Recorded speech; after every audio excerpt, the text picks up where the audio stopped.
to introduce to you the producer of Vaxxed, Emmy Award-winning producer from the daytime talk show The Doctors, Mr. Bigtree. Hey, we're ready to get the party started.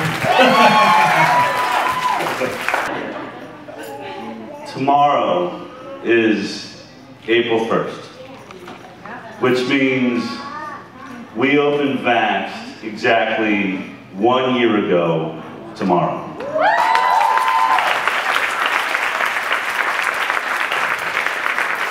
And what a year I'm having!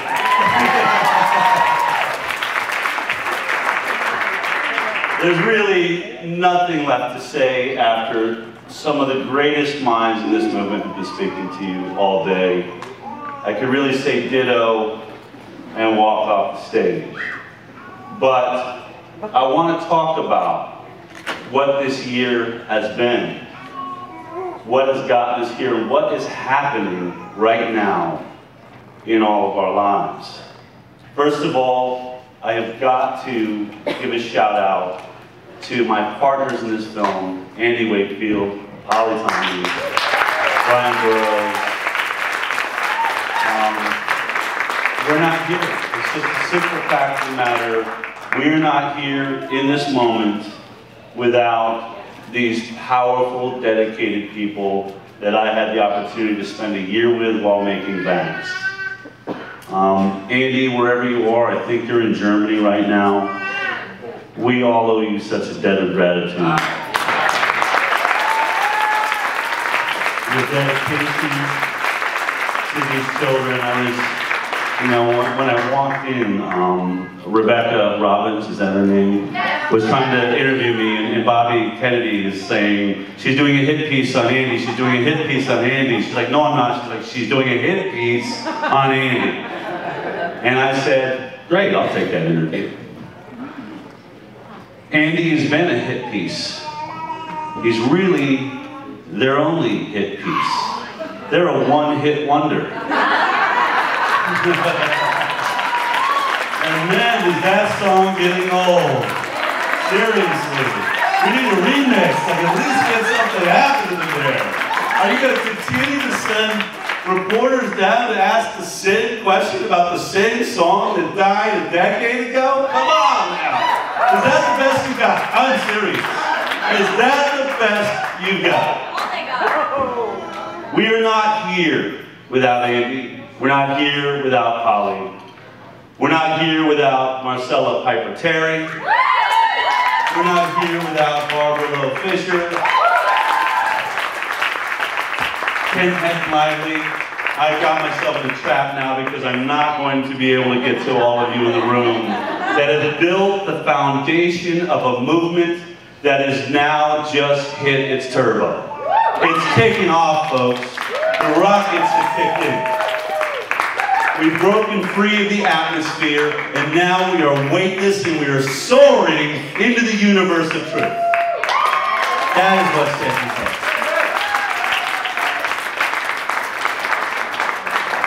Just about a year ago, I came to Washington, D.C. for the first time. And went into politicians' offices, including Jason Chaffetz, among others, and would ask the question, are you aware of Dr. William Thompson, the CDC whistleblower? Just a blank stare, I have no idea what you're talking about. Really? Really? You do realize a year and a half ago, one of our top scientists at the most important health agency in our nation came forward and said they're committing scientific fraud. You're not aware of that? Never heard of it. Yesterday I was in DC. It's my third trip now.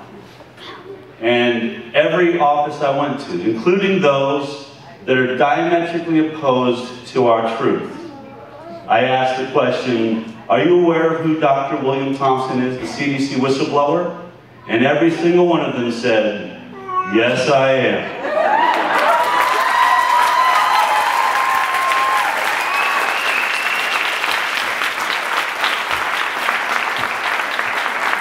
In fact, they made a great statement, which was usually, I know someone on the OGR committee, which is the Oversight Committee of Government Reform, and they have briefed me on this situation, which means the Oversight Committee of Government Reform is officially investigating Dr. William Thompson.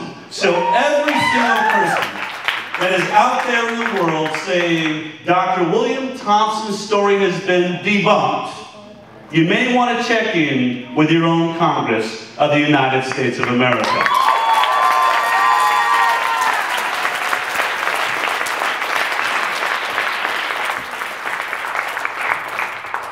That's not our only victory. We are not only getting a story told that was not going to be told. We are not only seeing the minds shifting here in Congress, as many are reporting, if you talk to any of us that met in the hallways throughout the Congressional building and Senate building yesterday. It was an amazing sight. This cold, icy, marble stone building filled with people that really would prefer to do nothing at all. Were descended upon. Yeah, I mean, for those of you that were here, it's amazing to walk into a hallway. I don't even know, someone's telling me what room I'm going to, and you show up and here come 3 people down this hallway, and 4 people, this light is shining down the hallway, coming towards me. Because I'm not alone. You are here. We are here. And then those teams of light that some of us only meeting right there outside the door of this representative walk in and sit down in that meeting. And those that experienced it for the first time yesterday said, I've never seen anything like it. It was like you were orchestrated, but I knew none of you had spoken to each other before. And each one spoke a different truth and then handed it off like this ballet in that room. And you could feel the heart and mind of this representative shifting, asking questions for the first time. You know why that's easy? Because it's the truth.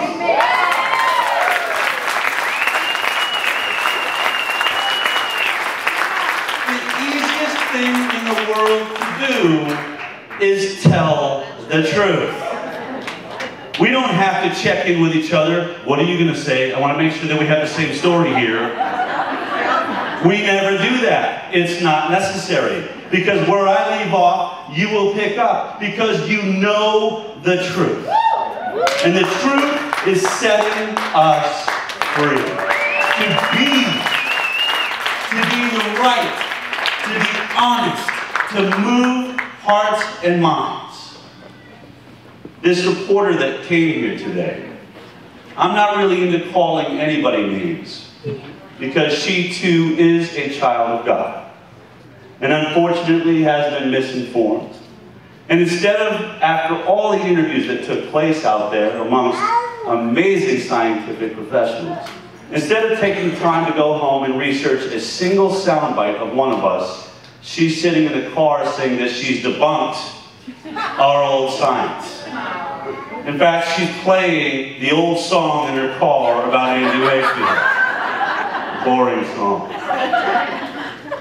But think about that. When I asked her, where is the study that you're pointing to when you say 1 in 1,000 children in America dies of measles, she can't bring it up. So exactly what is she referring to when she says we have old messaging or an old story? What is she using as her truth? And here's something I would love to point out. It doesn't matter when a reporter comes into a room among us. It doesn't matter when someone says they're going to do a hit piece. Every one of us will stand in front of any one of those cameras any day of the week. Why? Because we're telling the truth. And we've got nothing to hide. Throw that on for size. Fall off it. Because when we send our brilliant reporter into the room, Josh Coleman,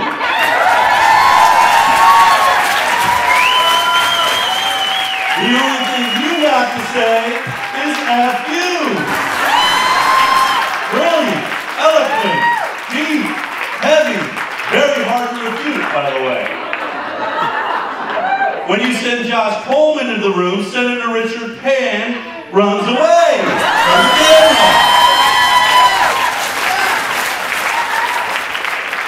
So that's who you got defending your bullcrap science. A bunch of very fast, running shoe-wearing scientists with no facts. I'm happy to be on our side, where we will stand and talk and tell the truth with anybody. That's right. That's who we are. Yep. And we are a movement that is growing like nothing they have ever seen. Yep. We have them terrified.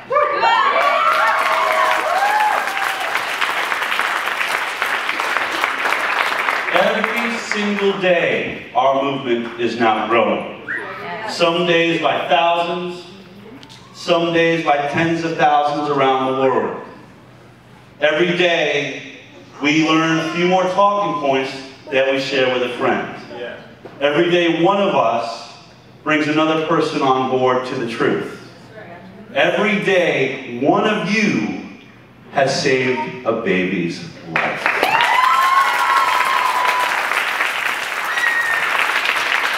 And that's what keeps me alive.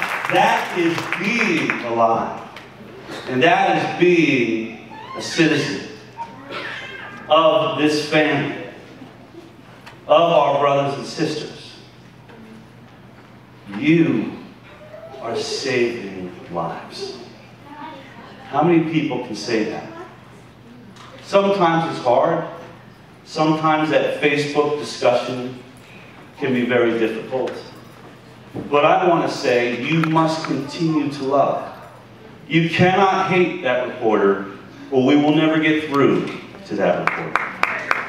You cannot hate that friend that wants to leave you on Facebook, or we will never get through to that friend. We have got to recognize as human beings that everybody thinks they're trying to save children. Maybe everybody would fall off the best. Now seriously, one of the things that I think we're all learning, and I'm learning as I've spent this year on a tour traveling the nation, is that it's more important to instill a question inside of those on the other side. We are not here to bulldoze people with answers and facts and truth and prove ourselves right. I believe our job is to plant a question so deep inside of them that they must begin a journey. And that journey finds them on the path with the rest of us. We do not have facts. Not enough. That is our problem. Our problem is that vaccine science really is almost non-existent. It's not there. I can't tell you what causes autism. I can't tell you what causes ADD, ADHD, eczema, asthma, diabetes, multiple sclerosis, leukemia. But boy, do I have some questions about the increase in this alarming rate of disease in our nation's children. I have questions why, as a producer on the daytime talks with the doctors, we always had to make this quote when talking about children's health. This is the first generation of children that will not live to be as old as their parents. That medical statement does not get to run alongside the statement they want to make. Medicine is making everybody grow older. No, it was. That was actually true. Right about now, we're seeing some older folks that may not live to be this old. But now the curve is going like this. And real science, real doctors, have got to start asking themselves, why? Why is the question inside. We are in an incredible moment here. I have done nothing but celebrate the greatest doctors and scientists in the world. I believe in great doctors. I believe in great medicine. I believe in great surgeries. And I believe that corruption is possible. But I'm getting really, really tired of having to tell parents they can't trust their doctors. I'm tired of it. It's the doctor's issue. It's not your issue as a parent. You don't go and read a mechanic's manual before you take your car in to get it fixed. Why should you have to understand medicine before you take your child in for their own health? If there is a doctor out there that is listening to me right now that is going to inject a vaccine tomorrow, if you cannot list every single ingredient of every one of those vaccines, you are dangerous! You are a criminal! You do not know what you are doing. Because if I go to my local restaurant, I can bring a chef out that maybe never went to college for 8 years, but they will list every single ingredient of the hundreds of items on that menu. If I go to my mechanic that barely got out of high school and ask about some part of my engine, they will tell me how far the thread gap is in a screw somewhere on that engine, or any other question I have. But when I go to my doctor, who I hold on a pedestal because they had 8 years of education, and I think they're somewhere next to Jesus and God because of it, and I ask you, please list for me the ingredients in this vaccine, and you tell me, well, I have it in a manual somewhere in the back room, you should be fired. You should retire. You should quit because you did not uphold your Hippocratic oath. You are lying to us. You pose yourself as someone with knowledge, and you cannot even memorize 30 ingredients in 16 different vaccines. Come on now! This is unacceptable. You are not a doctor. You are barely an educated human being. I thought you learned how to memorize. I thought you cared about patients. 1 year is up. That means my year of defending you as doctors is over. You've had that year. And now if you continue to refuse to watch Vaxxed, then the blood is on your hands. If you continue to not investigate the Dr. William Thompson story, then the blood is on your hands. If you continue to look into the eyes of your patients when their child is having a seizure and say, that's just normal, the blood is on your hands. Because we are on the right side of history. We have the science on our side. That's why we stand here confidently, a growing movement of light, travelers of light filling hallways in Congresses and state rooms across this nation. In less than 2 weeks ago, Oklahoma beat down their SB 277 bill because we are winning. West Virginia got themselves through an education committee that was stacked against them because we are winning. And the New York Times reports in their headline how the anti-vaxxers are winning as an attack upon us, but I will take that gold medal because you're right. We are winning! And we are not going to stop. The reporter, Robin, said to me, so do you believe that you have momentum? And that somehow the president's going to go along with your values and your ideas about vaccines? I said, I can't speak for the president. But I can speak for the thousands and thousands of people that are joining us every day. You're damn right we're growing. You're damn right we're moving. And yes, we are going to win. Because God wants us to win. Because nature wants us to win. Because our children demand that we win. That is what founding fathers do. That's what Martin Luther King did. That is what Gandhi did. They won. And their DNA is as inside of us as anything that exists. You are the change. You must know that. We can stand up here, those of us on these microphones, and speak. I am not the change. Tony Muhammad does not change. You are what has changed this nation. You are standing together. You are becoming brave, and you are speaking the truth where it is necessary, when you are called. You are listening to your heart, and you're going into that intuition, which Andy Wakefield says is the greatest medicine on earth. And in that place, in that light, we will rise and continue to rise until we have saved this nation and we have saved this world. And people will remember us in history. We were all called to this moment. We are all in this room right now, not by accident. Some people said to me, I didn't even think I was going to make it. I just knew my car was driving there. We are here, whether we like it or not. And we are the truth.